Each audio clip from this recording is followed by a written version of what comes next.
Muy buenos días, tardes, noches, dependiendo, jóvenes, del momento en el cual se encuentren viendo este video. Vamos a iniciar la unidad número 2, que se llama Manejo de Materiales, el cual consiste en la materia de planeación y diseño de materiales. Perdón, planeación y diseño de instalaciones. Nos dice que esta unidad, manejo de materiales, es la función que consiste en llevar el material correcto al lugar indicado, en el momento exacto, en la cantidad apropiada, en secuencia y en posición o condición adecuada para minimizar los costos de producción. Es decir, todo el traslado en la cual conlleve llevar el material en cuestión hasta el lugar de destino, eso se llama manejo de materiales. Y esto, jóvenes, a como ustedes lo pueden ver en esta unidad, más que nada se refiere a que detrás de todo esto es una ciencia que tenemos que analizar de manera teórica para ver cada uno de los puntos que se relacionan con el tema principal, el cual el objetivo de todo esto es minimizar los costos de producción. Es decir, que no dilaten mucho tiempo las cantidades de producto que se vayan a colocar o materiales en un lugar específico, porque eso va a conllevar a gastos de inventario, pero ese ya es otro tema. Aquí lo principal es conocer el concepto de llevar el material correcto al lugar indicado, en el momento exacto, en la cantidad apropiada, en secuencia y en posición o condición adecuada para minimizar los costos de producción. Otras definiciones. Por ahí nos menciona que también es el arte de mover, almacenar, proteger y controlar los materiales. Todo lo que tenga que ver con moverlos, almacenarlos, protegerlos y obviamente tener un control de ellos es manejar materiales o el manejo de materiales. Y también nos dice que es usar el método correcto para proveer la cantidad correcta del material correcto en el lugar y en el momento correcto, en la secuencia, posición y condición correcta y al costo correcto.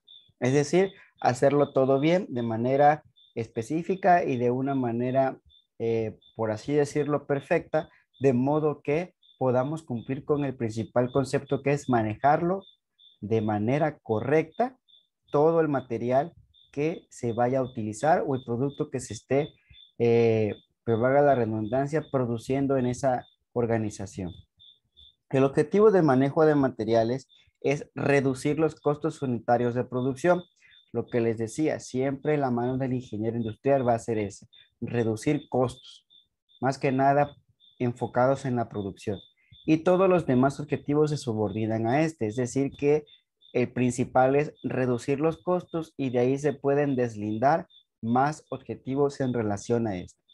Su importancia, la importancia de tener un uso correcto o de un manejo correcto de materiales es levantar correctamente los materiales y transportarlos de un punto a otro sin retroceder, evitar interferencias, retrasos y la realización de movimientos innecesarios.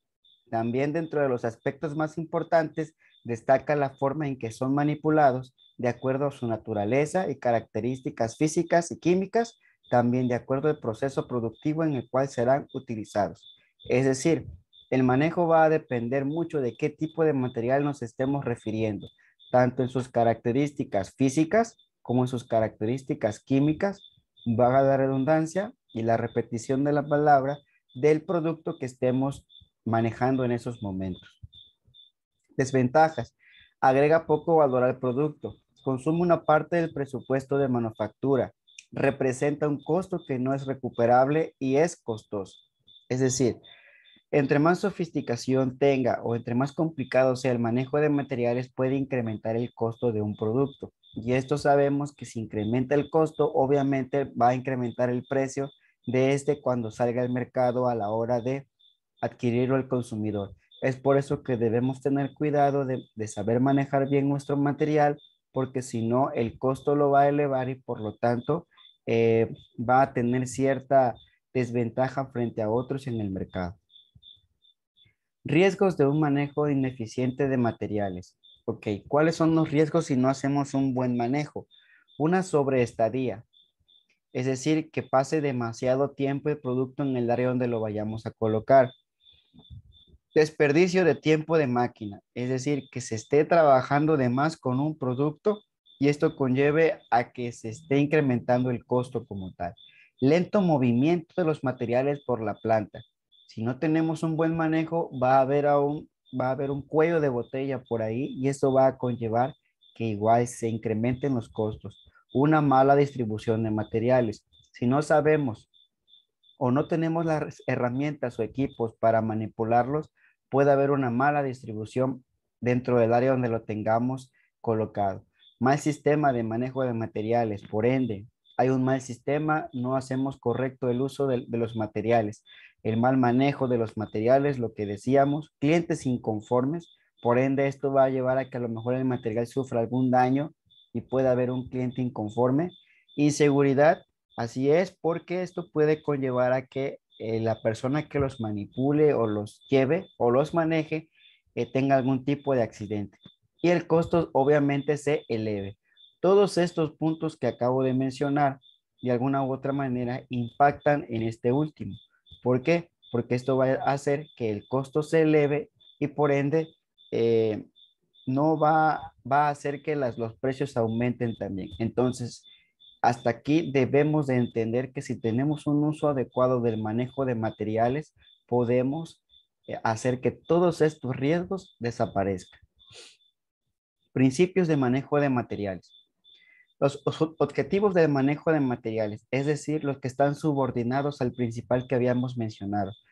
Pero una verificación adecuada de la disminución de costos son los objetivos siguientes: mantener o mejorar la calidad del producto, reducir daños y velar por la protección de los materiales, alentar la seguridad y mejorar las condiciones de trabajo, aumentar la productividad, estimar el aumento en el uso de las instalaciones y reducir el peso inútil y controlar el inventario. Si hacemos una reflexión de lo que vimos en las diapositivas anteriores, podemos ver de que si hacemos un buen uso del manejo de materiales, los riesgos van a desaparecer y por ende todo lo que vimos se va a convertir en positivo y vamos a poder mantener o mejorar la calidad, alentar a la seguridad y que no hayan accidentes, aumentemos la productividad, estimemos el aumento en el uso de toda la instalación como tal, de manera eficiente, que no haya peso inútil y que controlemos el inventario. Los 20 principios del manejo de materiales. Es indispensable saber en qué consisten estos o cuáles son más que nada estos 20 principios. Primero, planeación, el principio de sistema, el principio del flujo de material, el principio de la simplificación, el principio de gravedad, el principio de utilización del espacio, el del tamaño unitario, el de la mecanización, el principio de la automatización, el principio de la selección de equipo, el principio de la estandarización, el principio de la adaptabilidad, el del peso muerto, el de la utilización, el del mantenimiento, el de la obsolescencia, el del control, el de la capacidad, el de rendimiento y el último y no es el menos importante, el de seguridad. Si cumplimos con cada uno de estos principios, vamos a tener un buen manejo de materiales y por ende todo va a conllevar a que sea de mayor eficiencia y de mayor eficacia dentro de esta organización y por ende, si hay eficacia y eficiencia, habrá productividad. Concepto de unidad de carga. ¿Qué es unidad de carga? Son un conjunto de productos de pequeñas dimensiones que deben ser agrupados con el fin de facilitar su manejo. Algunos ejemplos son cajas, contenedores o pallets, o también conocido aquí en donde nos encontramos como las tarimas. Entonces, esto va a ser, jóvenes, que podamos referirnos o podamos entender qué son las unidades de carga. Si esto lo ejemplificamos con las empresas que trasladan lo que es el material del blog, podemos ver que a la hora de manejarlo utilizan ciertos pallets o tarimas. Entonces, por lo tanto, cada tarima o pallet tiene una cierta cantidad de unidades de carga. Entonces, sería el conjunto de todos estos productos, refiriéndonos al blog, que están concentrados en pequeñas dimensiones y se agrupan para facilitar su manejo. Se agrupan para poder minimizar la frecuencia de movimiento del material, equipamiento del almacenaje y manutención estándar, y para minimizar el mayor tiempo posible de carga y descarga del vehículo. Entonces, imaginen esta empresa que lleva los materiales de lo que es el block, material de construcción en tarimas. Si observamos una tarima, la tarima tiene una forma rectangular y dentro de esta tiene una especie de cuadros que hace que a la hora de bajarlo del vehículo donde se traslade, utilicemos un equipo que se llama montacargas. Entonces el montacargas lo que hace es introducir dentro de estos orificios sus respectivas cuchillas y así pueda facilitar el manejo. Y aquí se cumple lo que dice la teoría: minimizar el mayor tiempo posible de la carga y descarga del vehículo. Por ende, debemos de utilizar un montacargas o algún tipo de equipamiento especial para poder llevar a cabo ese movimiento. Criterios de la elección de la unidad de carga. Una buena elección de la unidad de carga es fundamental, ya que esta condicionará el modo de realizar las operaciones de manutención, almacenamiento y distribución. Es decir, un excelente u óptima unidad de carga, que sería la conjunción de toda una cantidad de productos determinados, va a hacer que hagamos operaciones de manutención, almacenamiento y distribución de forma correcta. Algunos de los criterios para analizar los posibles alternativas y realizar la toma de la decisión son el volumen del producto, el peso, la manejabilidad, la forma del producto, la resistencia, la estabilidad y la cantidad de producto contenido en esa unidad que estemos analizando, así como también la economía. Entonces, a eso nos referimos a las características que conllevan los productos. Cada producto de que lleva a cabo o se produce en una organización tienen diferentes formas. Por ejemplo, refiriéndonos a un blog, el blog tiene un peso definido, por ende una manejabilidad muy definida, es más resistente, pero también si no hacemos o no tenemos una buena manejabilidad, su resistencia a la hora de tener algún tipo de contratiempo puede romperse y ya no sería utilizado realmente en óptimas condiciones a donde se vaya a llevar o lo utilice el cliente el fin que le vaya a dar. Entonces, aquí lo importante es tomar en cuenta estos criterios y dependiendo de estos criterios es definir qué unidad de carga vamos a utilizar o que vamos a conjuntar dentro de una y así elegir el mejor equipo que pueda servirnos para poderlos transportar. Existen tres maneras de manejar una carga. La primera, agarrarla por abajo, abrazarla por los lados o suspenderla de una eslinga. También existe la posibilidad de cargar varias unidades a la vez, colocando una encima de otra, una detrás de otra, una al lado de otra y algún tipo de combinación entre todas las anteriores. Entonces, esto de manera básica debemos de entender que son las formas en cómo podemos utilizarlo. Pero ¿qué pasaría si la cantidad es demasiado alta de productos a la hora de conjuntarla en unidades de carga? Entonces ahí utilizaríamos un equipo o aditamento o herramienta especial para poder llevar o manejar dicha carga. Características físicas de la unidad de carga. Ok, como su nombre indica, las características físicas son aquellas que podemos observar. Por ejemplo, la primera es la resistencia. Nos dice que la resistencia es la capacidad de soportar su peso o de otras unidades de carga. Influye en el almacenamiento. Si es posible apilar la unidad de carga en ocasiones, es necesario utilizar equipo de almacén. Si la propia mercancía no es suficientemente resistente,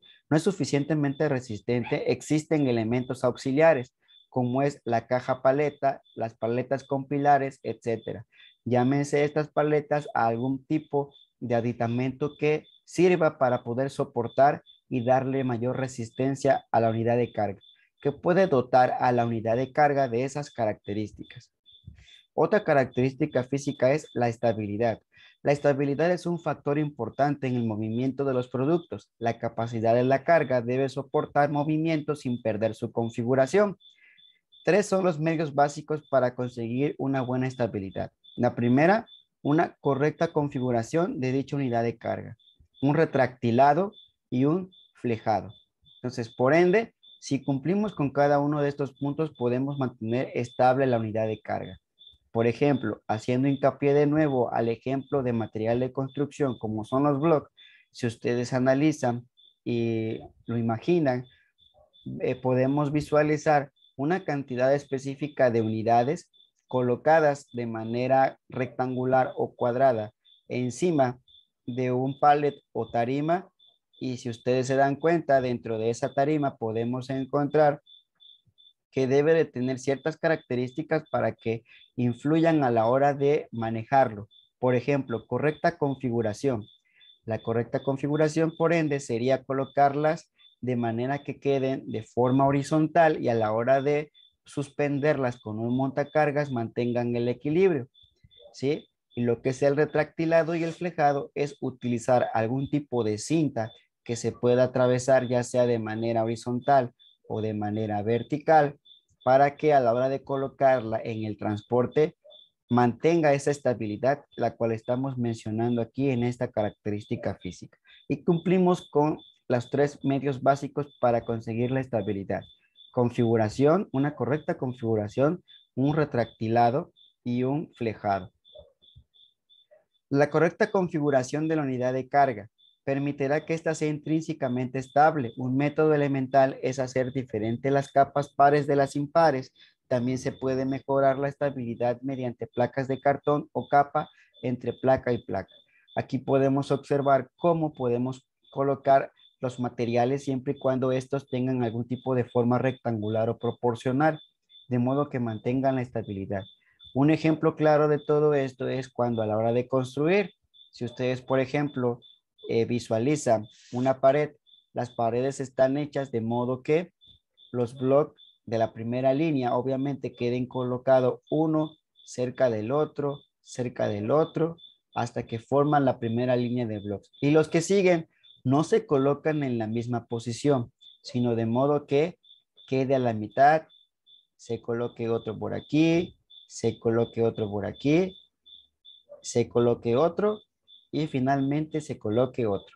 De modo que los bloques de arriba puedan mantener en equilibrio la unión de los de abajo y por ende estos que sigan aquí en la siguiente línea que se haga queden también sellados o soportados con la siguiente.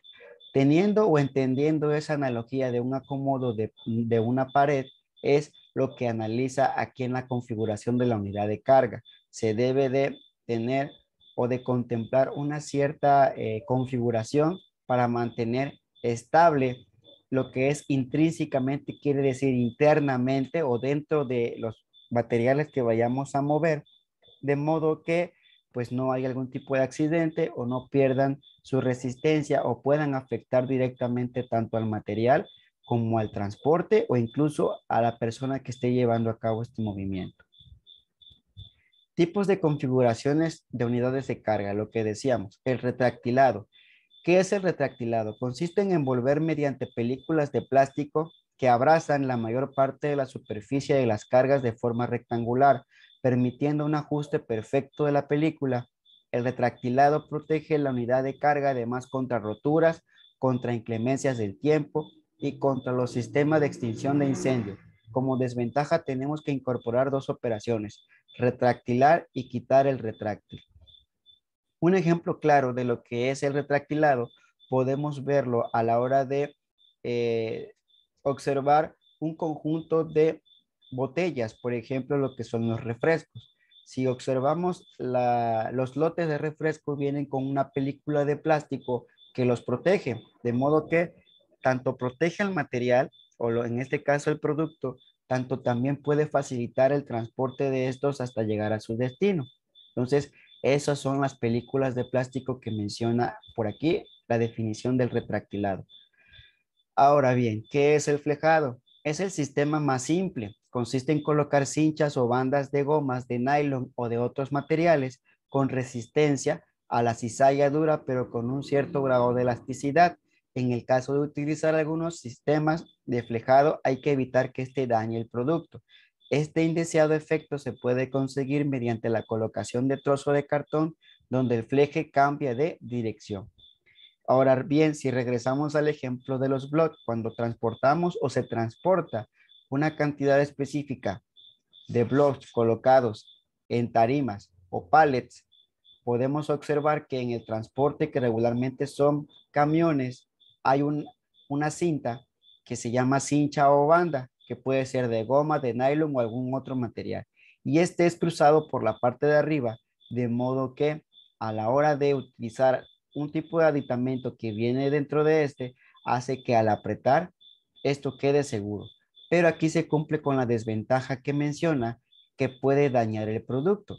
Y es por eso que aconseja que se puede colocar un trozo de cartón para que en los bordes que toque al producto no los dañe y pueda llegar en óptimas condiciones a su destino. O ya sea que se haga algún tipo de combinación entre el retractilado con el flejado. Siguiente punto, selección de equipo para manejo de materiales. Ahora bien, existen varias maneras de clasificar los equipos de manejo de materiales en la industria. Algunas veces parece como si existieran tantos tipos de equipos como de materiales a ser manejado. Estos se clasifican en dos grandes grupos, los de trayectoria fija y los de trayectoria móvil.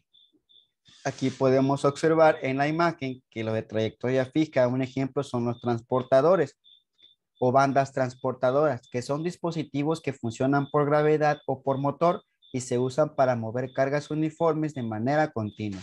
Un ejemplo claro en el uso de lo que es las bandas transportadoras que podemos observar en las imágenes son las empresas de nuestra región, las plataneras. Ahí son colocadas estas bandas o estos transportadores de modo que están fijamente colocadas en el suelo, pero por ende estos rodillos que están dentro de los transportadores hace que el producto camine de manera que con algún tipo de fuerza externa, ya sea por empuje y ayudado por estos rodillos, lleguen hasta su destino o a la siguiente etapa de este proceso de producción o de empaque. Los de trayectoria fija no solamente son los transportadores, también están los elevadores y grúas y los vehículos guiados automáticamente. Dentro de los transportadores están por gravedad, que pueden ser los toboganes de ruedas y rodillos, motorizados de banda y tablillas. Los elevadores y grúas están los de elevador de apoyo, de tenaza, de manipulación, las grúas de puente y las grúas de pórtico. Y los vehículos guiados son útiles cuando hay necesidad de mover una gran variedad de materiales a distancias largas desde y hasta una serie de estaciones fijas. Aquí ya hablamos de algún tipo de automatización, los cuales no son manejados por personas, pero sí son controlados remotamente de modo que lleguen hasta su destino. Transportadores por gravedad. Son los dispositivos más sencillos que utilizan la gravedad para mover materiales o cargas unitarias en pendientes descendientes. Como su nombre indica, al ser colocados como especie de tobogán, son usados a través de la gravedad, de modo que no existe algún tipo de mecanismo o conexión eléctrica para que pueda ser prendido o pueda utilizar algo externo, sino simplemente se coloca el producto y este por acción de la gravedad va bajando hasta por ende llegar a la siguiente etapa o a la siguiente estación de trabajo. ¿Qué tipo de productos? Los que sean, que los que estén colocados en cartones, algún tipo de, de producto que resista ese transporte hasta la siguiente etapa. Puede haber mucha variedad. Regularmente estos tipos de toboganes son utilizados en las empresas de distribución de paquetería, porque por ende cada uno de los productos que se transportan vienen dentro de un embalaje de cartón para ser protegidos mediante los golpes o algún tipo de mal manejo. Entonces, estos son los más sencillos que existen, los transportadores por gravedad. Transportadores de ruedas o rodillos. Por lo general, estos transportadores se utilizan para mover materiales en sentido horizontal. son para empaques o productos bastante duros. Lo que les decía, en este caso no están colocados y influenciados por la gravedad porque realmente son colocados de manera horizontal. Pero a diferencia de los otros, lo que es los rodillos o las ruedas ayudan a que al colocar estos productos encima de estas transportadoras a la hora de empujar pueda facilitar el manejo y por ende llegar hasta la siguiente etapa. Entonces, son nada más colocados los productos y son nada más empujados hasta que puedan cumplir con la siguiente procesamiento que conlleve ese material. Entonces, es entendible cuáles son los transportadores de ruedas o rodillos. Son los que mueven materiales y regularmente son usados para empaques. Vuelvo a repetir el ejemplo de hace rato. Las plataneras utilizan este tipo de bandas transportadoras. ¿Por qué? Porque solamente colocan el producto dentro del cartón que es el plátano y llega a la siguiente etapa para ser movido. Los transportadores motorizados se diseñan para el movimiento continuo de productos en superficie niveladas, en pendientes y en curvas. Algunos tienen un sistema de control computarizado que se encarga del rastreo y diagnóstico. Ok, en este caso, pues ya conlleva una conexión externa, ya sea de manera eléctrica, neumática o hidráulica, de modo que al ser colocados, estas bandas están apoyados en unos rodillos que están en continuo movimiento y estas bandas siempre van a estar eh, manejándose de esta manera. Entonces, como un aditamento extra a estos transportadores, ya son colocados algún tipo de escáneres para rastrear estos productos con el código de barras que sean colocados y como su nombre indica por aquí, se pueden utilizar en superficies niveladas, es decir, que no haya, que sea estrictamente horizontal, se pueden usar en pendientes o en curvas. ¿Por qué se pueden usar en pendientes? Imaginemos una pendiente que esté de esta manera. No podemos utilizar los toboganes de gravedad porque por ende no podríamos subir por esta pendiente porque la gravedad haría que los productos se vinieran abajo.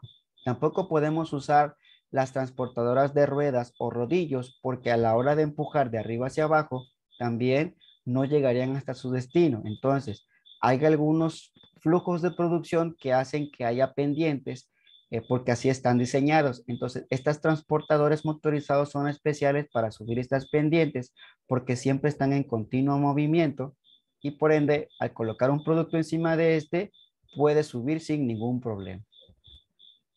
Transportadores de banda. Consiste en una banda sin fin que transporta materiales dentro de un armazón de soporte. Puede manejar la mayoría de las plazas, los productos y los paquetes de forma regular, duros, suaves y de forma desigual. Son muy parecidos a lo que son los rodillos o ruedas, simplemente con la gran diferencia que, como su nombre indica, solamente es una banda. Una banda que al ser conectado esto a alguna fuente externa, siempre está en continuo movimiento de manera cíclica y por ende al colocar el producto encima de este, siempre va a tener el movimiento hacia el punto en el cual es requerido dicho movimiento. Transportadores de tablilla emplean una cadena sin fin para impulsar una superficie transportadora de tablillas de madera o metal que no interconecta. Puede utilizarse como mesas móviles de trabajo, así como transportar cargas unitarias pesadas.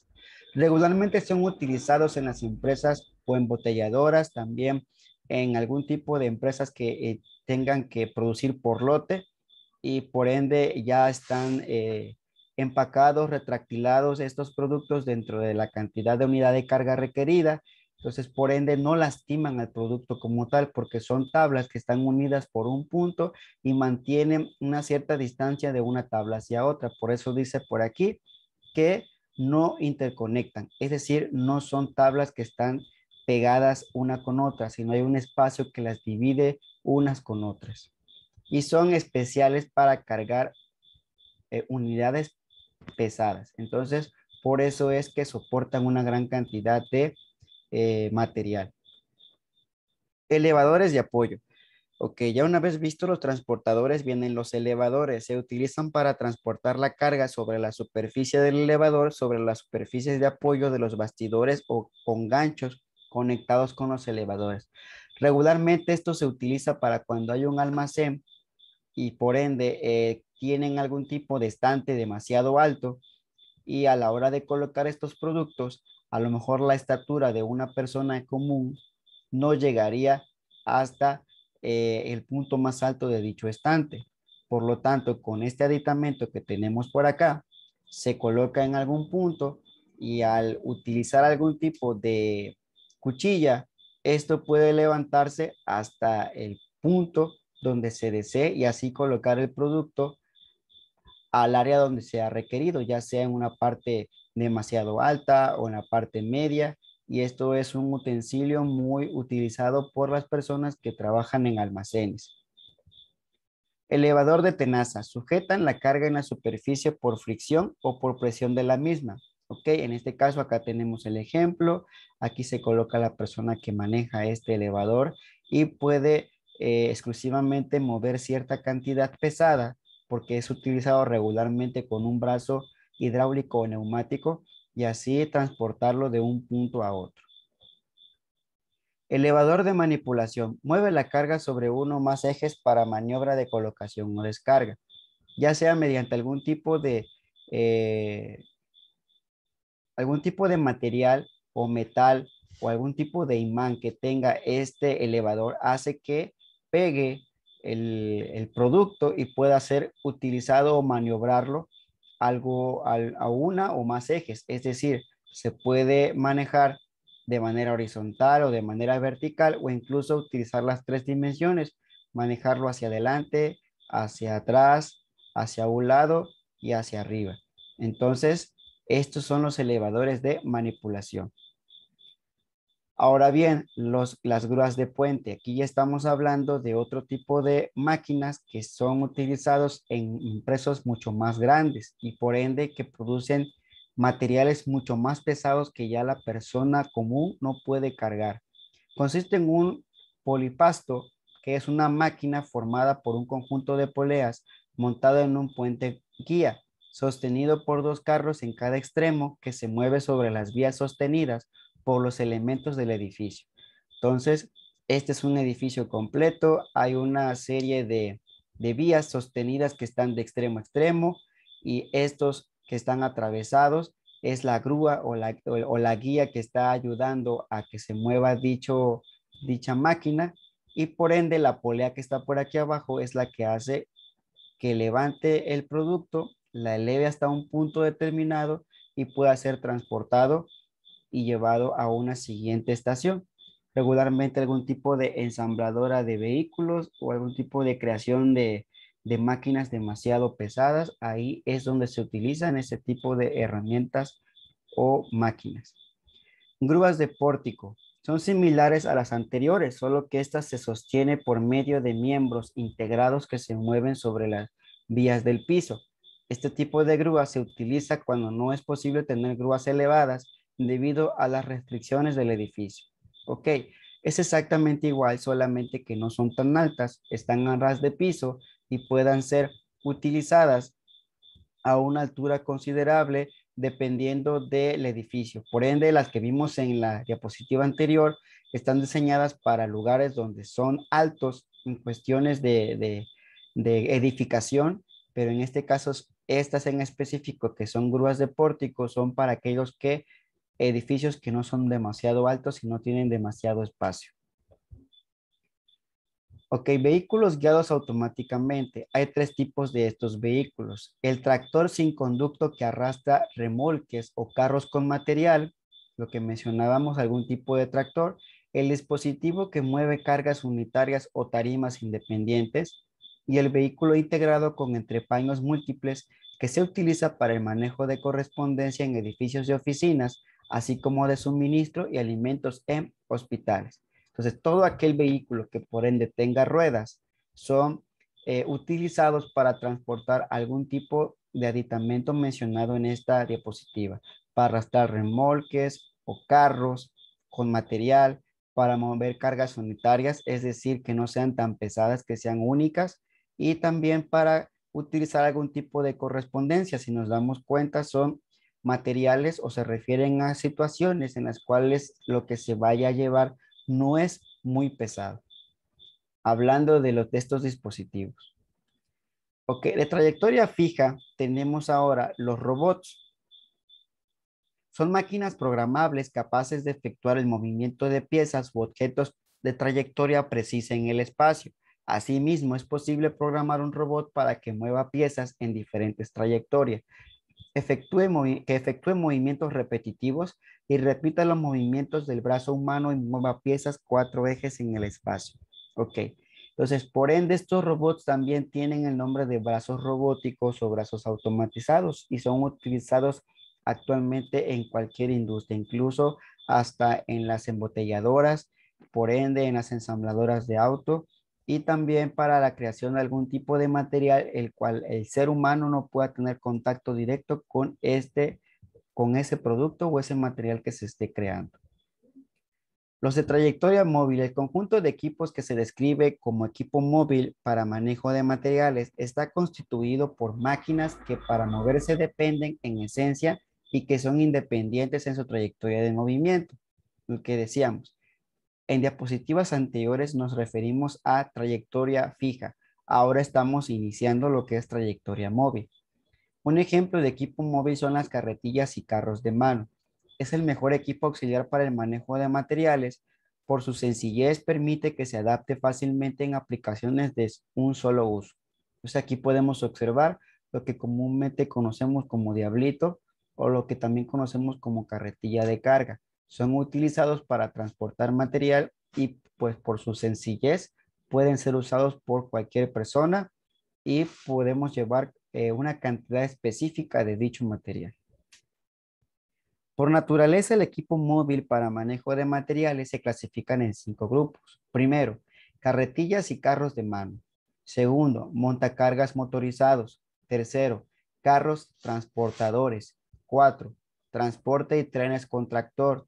Y cinco, grúas industriales móviles. Por ende, cada uno de estos que están dentro del equipo móvil, como su nombre indica, son aquellos que se pueden mover a diferencia de los que vimos anteriormente que son de trayectoria fija, es decir, que de alguna u otra manera están pegados en el piso y no pueden ser movidos, sino simplemente facilitan el movimiento del material, pero sin que la herramienta o el equipo se mueva. En este caso, estos sí se mueven y por ende tanto se mueve la máquina como se mueve el material. Las carretillas y carro de mano. Acá tenemos las carretillas de 2 ruedas, las plataformas con ruedas, los carros para fábricas, los patines semivivos y los transportadores hidráulicos por tarimas. Entonces, regularmente aquí podemos observarlos, son utilizados en la construcción, estos son utilizados en las empresas grandes de distribución. Regularmente esto lo observamos en hospitales o lugares donde se trasladan cierto tipo de productos que no son tan pesados y los patines semivivos pues también son utilizados para llevar a cabo el transporte de materiales no muy pesados. Y esto como su nombre indica pues aquí están los materiales de la construcción. Sirve para transportar, como su nombre indica, blocks o ladrillos. Montacargas motorizados existen una gran cantidad y aquí podemos observar algunos tipos de la clasificación. Montacargas contrabalanceados o contrapeso, que son las máquinas más comunes para el manejo de materiales. Montacargas de caballetes, que estos no dependen de la masa de su peso. Estos se colocan las 2 ruedas principales de soporte de carga sobre el centro de la misma o delante de esta y es muy estable. El montacargas de carga lateral, que es una combinación de las dos anteriores, se utiliza cuando los pasillos son estrechos y el transporte debe hacerse rápido. Por ejemplo, tubos y barras. Especialmente se crearon para este tipo de material. Y montacargas con conductor a pie. El conductor camina junto al vehículo y dirige el funcionamiento de este mediante una unidad de control unida al vehículo. Y los carros de caballete, que son motorizados de gran capacidad y fáciles de maniobrar. Y aquí tenemos los ejemplos, cada uno de ellos mencionados en la diapositiva anterior. Entonces, si de alguna u otra manera ya conocemos estos equipos, ya tenemos idea de qué estamos hablando y vamos entendiendo el tema. Regularmente se utilizan para cantidades regularmente pesadas que puedan utilizarse. Se debe tener cierto tipo de destreza a la hora de mover, porque si hay algún fallo a la hora de movilizarse, puede traducirse en un accidente y pues por ende conlleva sus riesgos. No solamente saberlo manejar, sino tener el equipo de protección correspondiente para salvaguardar la vida de la persona que esté llevando a cabo este movimiento. Carros transportadores. Los carros con conductor a pie, sus diseños es similar al montacargas con conducto a pie, excepto que tiene una plataforma fija. Los hay de 450 a 1360 kilogramos y su aplicación se limita a cargas que no estén en contenedores. Aquí podemos ver el ejemplo en la imagen. Y el carro con conductor, los más sencillos tienen un asiento para el conductor y plataforma plana para la carga. En este caso, la imagen que podemos observar se refiere al carro con conductor a pie, ya que pues por ende no estamos observando que esté sentado el conductor.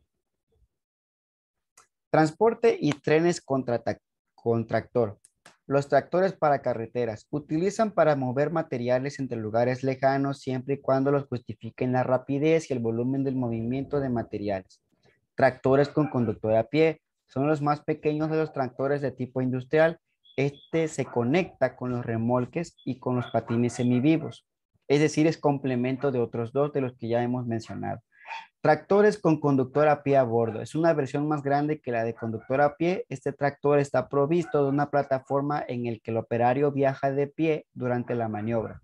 Tractores con conductor. Estos tractores en los que el conductor puede ir a pie o sentado es más compacto y se adapta mejor a lugares congestionados o poco espacio.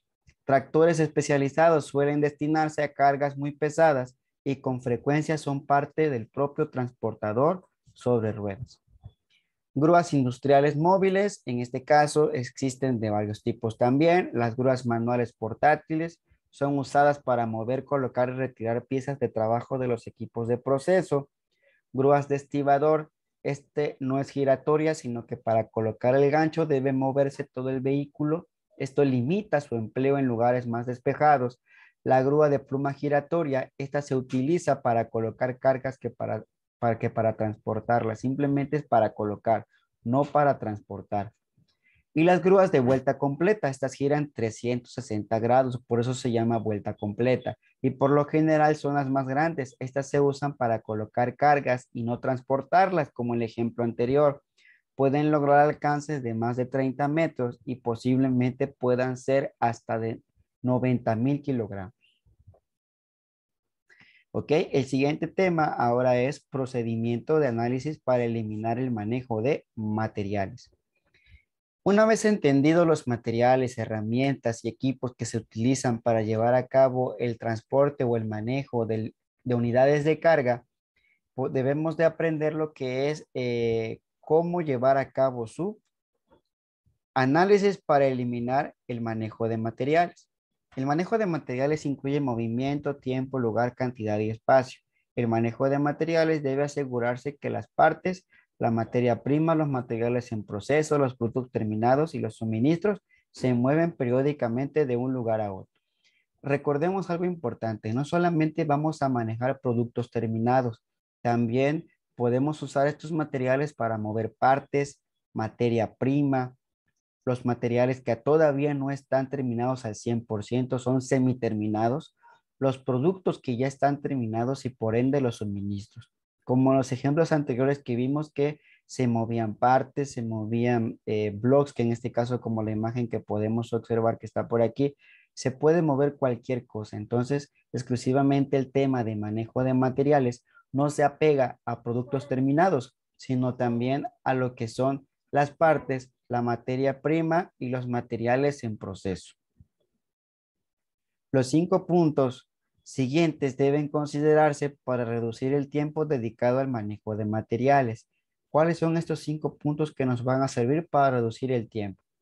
Reducir el tiempo dedicado a recoger el material, usar el equipo mecanizado o automático, utilizar mejor las instalaciones de manejo existentes, manejar los materiales con más cuidado y considerar la aplicación de código de barras para los inventarios y actividades relacionadas. Aquí podemos ver una imagen que nos enseña cómo debe ser la posición a la hora de levantar de manera unitaria un producto. No hay que encorvar la espalda. porque eso va a conllevar a que haya un accidente o un tipo de fractura para el trabajador, sino hay que mantener la espalda recta y levantar de esa manera como está en la figura el producto que se esté llevando hacia arriba.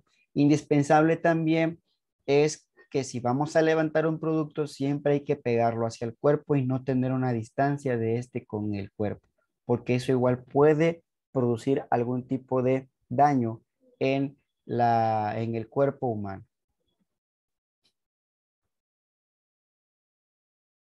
Los analistas siempre deben buscar la manera de eliminar el manejo ineficiente de los materiales sin sacrificar la seguridad.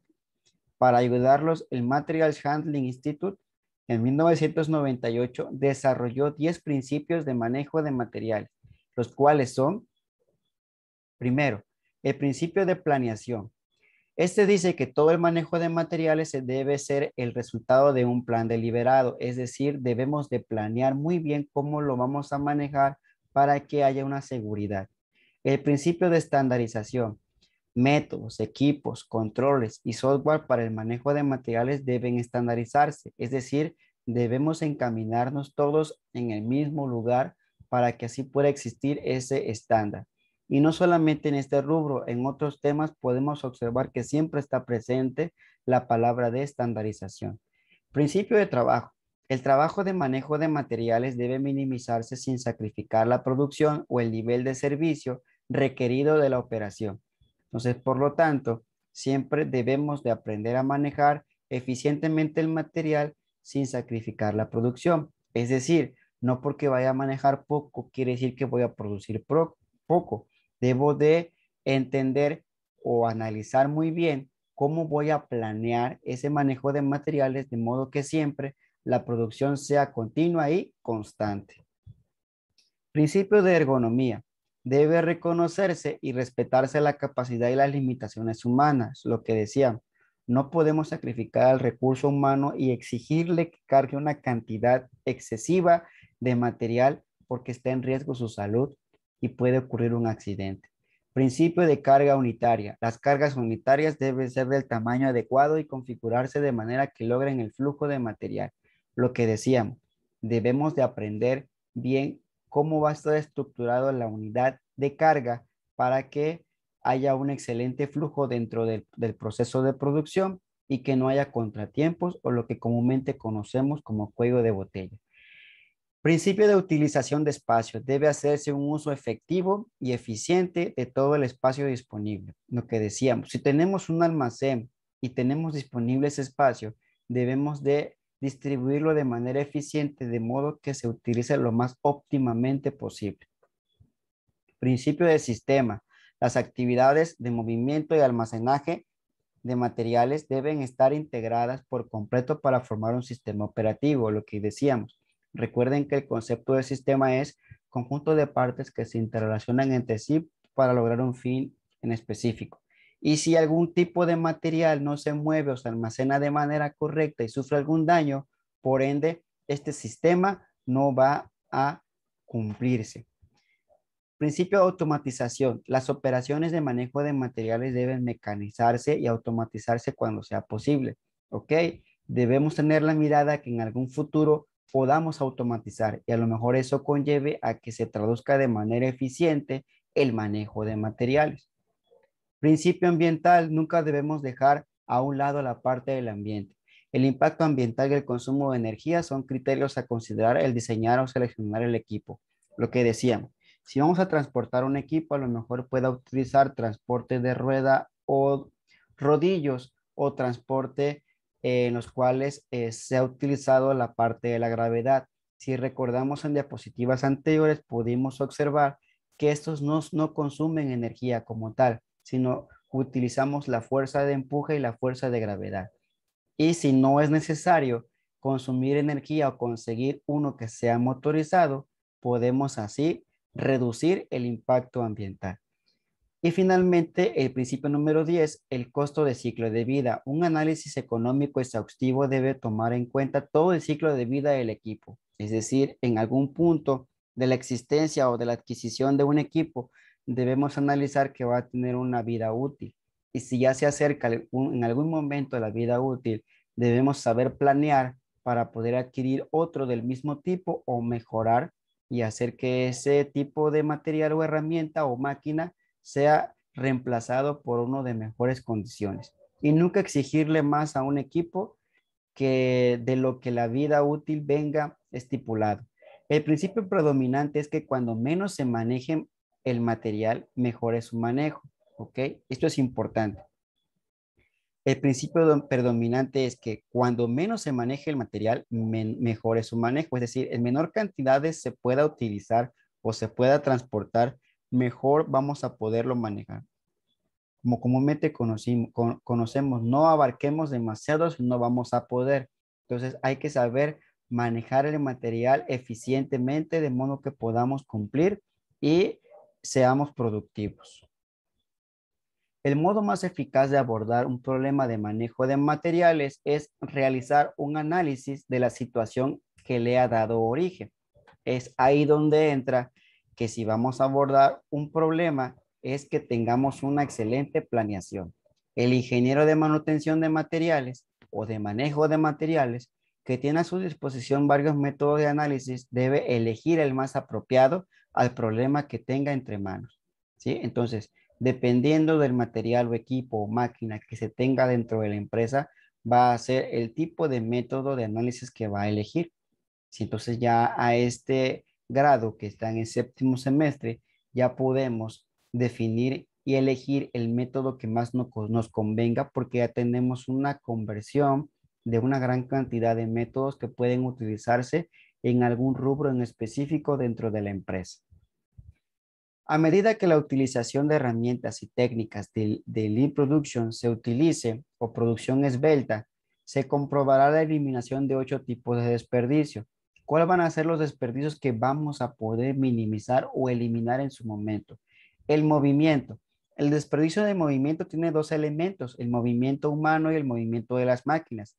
Dichos movimientos están relacionados con la ergonomía del lugar donde se trabaja, afectando así la calidad y la seguridad. Entre menos movimientos hagamos, tanto humanamente como en las máquinas, va a conllevar que esto sea traducido en un menor costo y estamos cumpliendo con un aspecto de la productividad.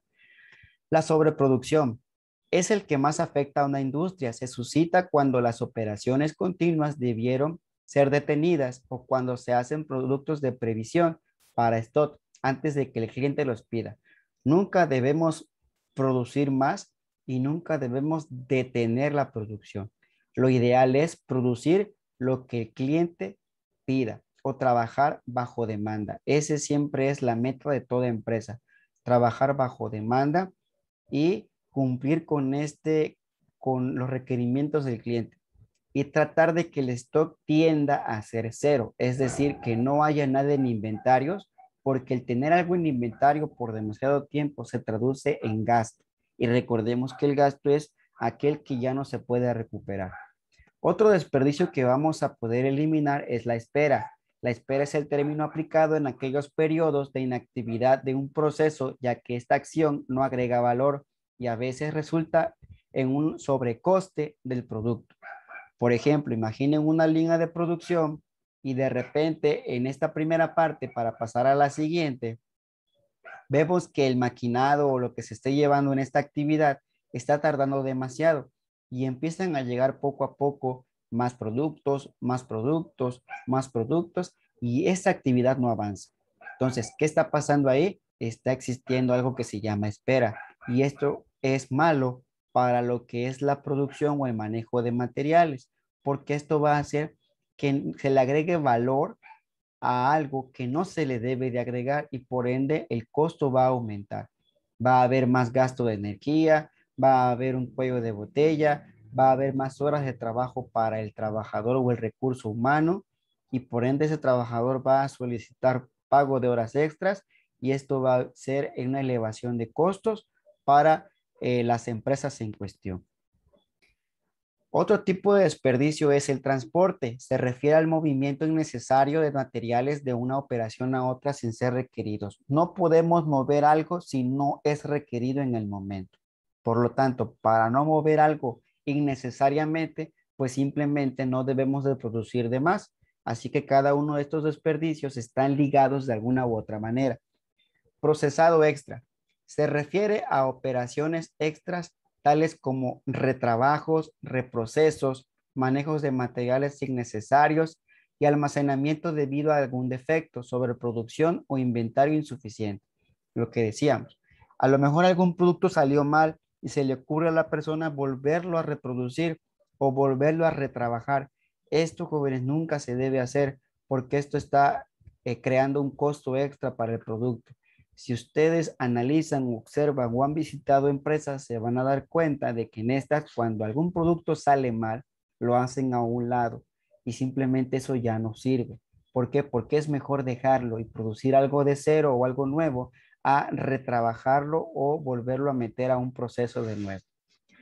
Corrección se relaciona con la necesidad de corregir productos defectuosos. Se compone de todos los materiales, tiempo y energía involucrados en reparar los defectos. Lo que le decía, nunca se debe de corregir un defecto si ya tiene este. Entonces lo que se debe hacer es dejar a un lado y ver si tiene algún tipo de otro uso y seguir produciendo de manera normal. Por ende, es cuando una empresa tiene calidad, nunca va a haber defectos. Siempre vamos a tender a desaparecerlos o a eliminarlos y tender a la perfección o a la calidad. Entonces, es ilógico pensar que hay alguna corrección cuando nosotros sabemos que la razón de ser del ingeniero industrial es que todo sea de calidad y que no haya defectos. Inventario.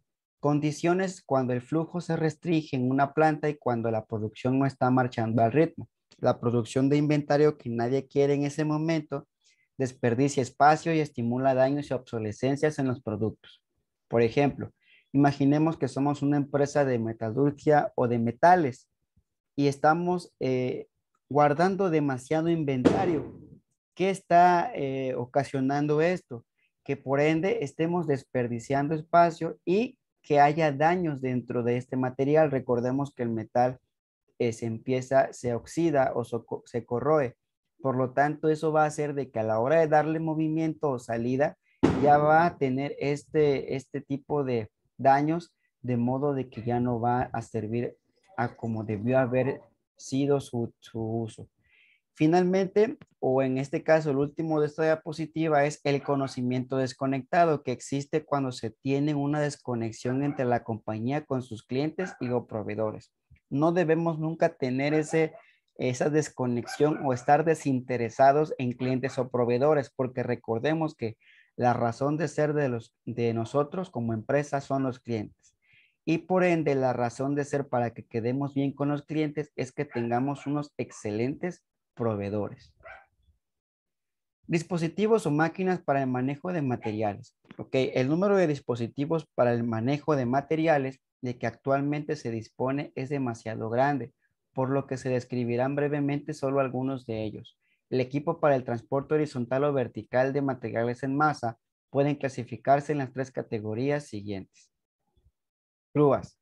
Las grúas manejan el material en el aire, arriba del nivel del suelo, a fin de dejar libre el piso para otros dispositivos de manejo que sean importantes. Los objetos pesados y problemáticos son candidatos lógicos para el movimiento en el aire. La principal ventaja de usar grúas se encuentra en el hecho de que no requiere de espacio en el piso. Lo que vimos en diapositivas anteriores, aquello que se lleve hacia el aire o que se alce o que se suba, por así decirlo, arriba del nivel del suelo, esas son las máquinas llamadas grúas. Transportadores. Es un aparato relativamente fijo diseñado para mover materiales. Pueden tener la forma de bandas móviles, rodillos operados externamente o por medio de gravedad, o los productos utilizados para el flujo de líquidos, gases o material en polvo a presión. Los productos por lo general no interfieren en la producción ya que se colocan en el interior de las paredes o debajo del piso o en tendido aéreo. Si recordamos en diapositivas anteriores, ya vimos ejemplo acerca de estos transportadores. Recordemos los de gravedad, los de rodillos o ruedas, los motorizados y los de banda. Los carros, la mecanización ha tenido un enorme impacto de materiales en años recientes, entre los que se incluyen vehículos operados manualmente o con motor, los carros operados en forma manual, las plataformas y los camiones de volteo, Son adecuados para para cargas ligeras, viajes cortos y lugares pequeños. Para mover objetos pesados y voluminosos se utilizan entre los tractores. La seguridad, la visibilidad y el espacio de maniobra son las principales limitaciones. Entonces, podemos ver tres grandes grupos: grúas, transportadores y carros. Factores que afectan a las decisiones sobre el manejo de materiales. Existen cuatro factores a las decisiones sobre el manejo de materiales o que las afectan. El primero, el tipo de sistema de producción. Recordemos que pueden ser continuos, pueden ser por lotes o incluso puede producirse en masa. Los productos que se van a manejar, ¿sí? El tipo de edificio dentro del cual se van a manejar los materiales. Recordemos que tiene mucho que ver qué tan alto esté o qué tan bajo esté este edificio para poder utilizar ciertas máquinas que nos ayuden para manejar los materiales. Y el costo de los dispositivos para el manejo de los mismos. Quizá no podamos comprar grúas o estos aditamentos que sirven para manejar y colocar puentes y transportar materiales pesados si no vamos a producir cuestiones muy pesadas. A lo mejor con un montacargas podemos llevar a cabo todo ese movimiento de esos materiales. Siguiente tema: almacenes, áreas de material no conforme a su localización y control. La localización y control de productos no conformes. Su organización deberá asegurarse de que cada producto no conforme a los requisitos sea identificado y controlado para impedir la entrega. Los controles y las responsabilidades deben definirse en un procedimiento documentado. La empresa gestionará el producto no conforme de una o varias maneras. ¿De qué maneras? Pues mediante una acción para eliminar la no conformidad, una autorización de su uso por derogación de parte de la relativa autoridad y si corresponde al cliente, y una acción para impedir el uso inadecuado desde el origen. Entonces, son las maneras en cómo podemos hacer de que el producto no conforme se gestione dentro de las empresas. ¿Qué son las reclamaciones? Las reclamaciones son las no conformidades que puedan surgir derivadas de reclamaciones por parte de los clientes, incidencias en un producto o servicio por parte de la empresa o del proveedor de la empresa, derivadas de las auditorías e inspecciones realizadas en la empresa. Pues aquí lo que debemos de analizar es que yo manejo un material, yo produzco, yo lo transporto y llega hasta el cliente, pero debemos de considerar qué pasaría si si el cliente recibe un producto que no es realmente lo que él deseaba o sufrió algún daño o desperfecto en el transcurso del tiempo. Entonces, aquí es donde entran las reclamaciones. Y estos se disponen en un formato que debe de contener la descripción del producto, cuál fue la causa que hizo que el cliente lo devolviera o lo estuviera reclamando y qué acciones vamos a tomar para que no vuelva otra vez a repetirse. Si es necesario abrir o no una acción correctiva, la solución y el cierre de esta, estableciendo fechas y responsables en cada uno de los pasos. Esto va a depender mucho de la empresa. Si se abre esa acción correctiva, si hay una solución, si se cierra, en qué fecha se suscitó y quiénes fueron o son los responsables en cada uno de que se vaya delimitando o derivando esta reclamación. Identificación de productos no conformes. Para realizar este paso se requiere como insumo fundamental haber identificado previamente cuáles son los requisitos del producto.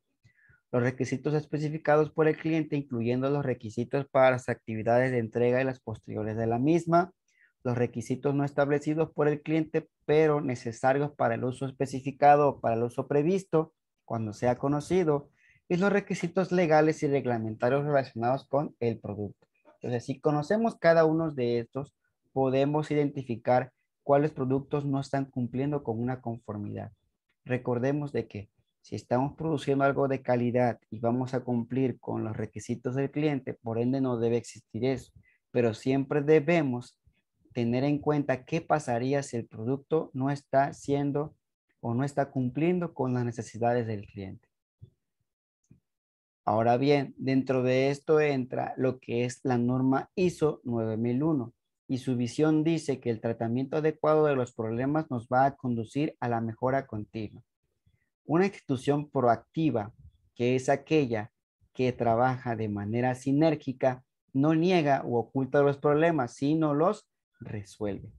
Según la norma ISO 9001, es un incumplimiento de un requisito de un sistema regulatorio, organismo de acreditación o dependencias sociales, la no conformidad mayor y la no conformidad menor. ¿Cuál es una no conformidad mayor? Alguna ausencia o fallo en implantar y mantener uno o más requisitos, es decir, aquello que no sea conforme. Y una no conformidad menor es una no conformidad detectada que no llega a gran gravedad.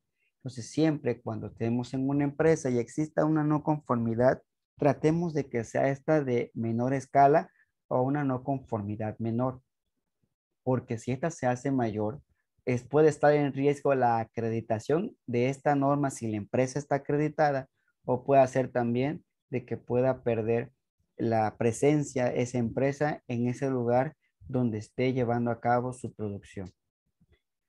Requerimientos del ISO 9001-2000. Recordemos que actualmente existe una actualización que es la 2015. Entonces, aquí nos menciona la ISO 9001 que nos requiere que identifiquemos los problemas como son las no conformidades y los productos no conformes, así como los problemas potenciales, ya que para solucionarlos debemos investigar la causa raíz de los mismos y con ello implementar acciones de corrección, acciones correctivas, preventivas, que nos garanticen su recurrencia o su ocurrencia, además de buscar la mejora continua. Es decir, la esencia de que nos menciona la norma es que siempre cuando hay algún problema hay que buscar hasta dónde llegó o en dónde fue que empezó a suscitarse. Y de ahí tomar acción, estrategias o solución que puedan conllevar a la corrección o a prevenir que ya no vuelvan a suscitarse. De modo de que así podemos trabajar en una mejora y por ende exista una calidad dentro de la empresa. Ante una no conformidad, la organización debería seguir las siguientes pautas. Determinar qué unidades de productos son clasificados como no conformes y se deberían estudiar los periodos de producción, las máquinas empleadas o los lotes de productos involucrados. Este ya sería un escenario donde ya estamos produciendo algo que no está cumpliendo con los requerimientos del cliente. Identificar las unidades de productos no conformes para asegurar que pueden distinguirse de las unidades de productos conformes. Es decir, aquellos que están en cierta manera saliendo defectuosos o con ciertas fallas y aquellos que sí están teniendo la calidad requerida. Y documentar la existencia de las no conformidades, especificando en qué unidades de producto, máquinas de producción o lotes de productos se han producido las irregularidades. Es decir, determinar si en dado caso la máquina es la que está haciendo que estos productos estén teniendo irregularidades y por ende optar por cambiarla y pues buscar la mejor que dé frutos y que pues por ende la calidad sea mayor. Evaluar la naturaleza de la no conformidad. Considerar las alternativas para la disposición de las unidades de productos no conformes y decidir qué disposición se tomará registrando esta actividad. Lo que decíamos, la no conformidad es de dos tipos, la mayor y la menor. Y si es una menor, pues obviamente con una acción correctiva es suficiente. Pero si es una mayor, tendríamos que delimitar las áreas que entrarían en acción para desaparecerla, porque si no, se traduciría en una catástrofe para la empresa.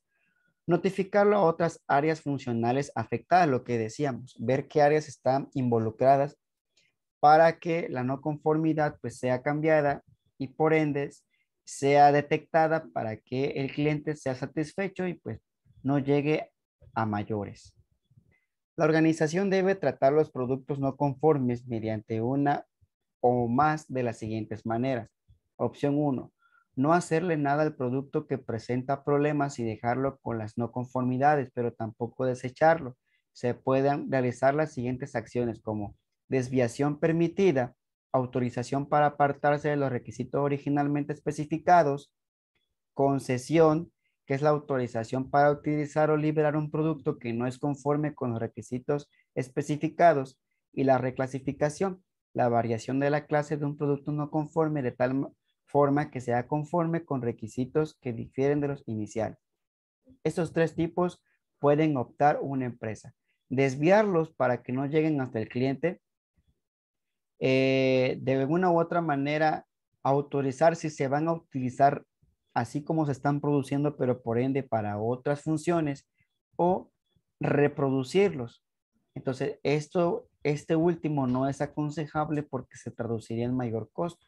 Regularmente lo que hacen las empresas cuando produce productos defectuosos es desviarlos.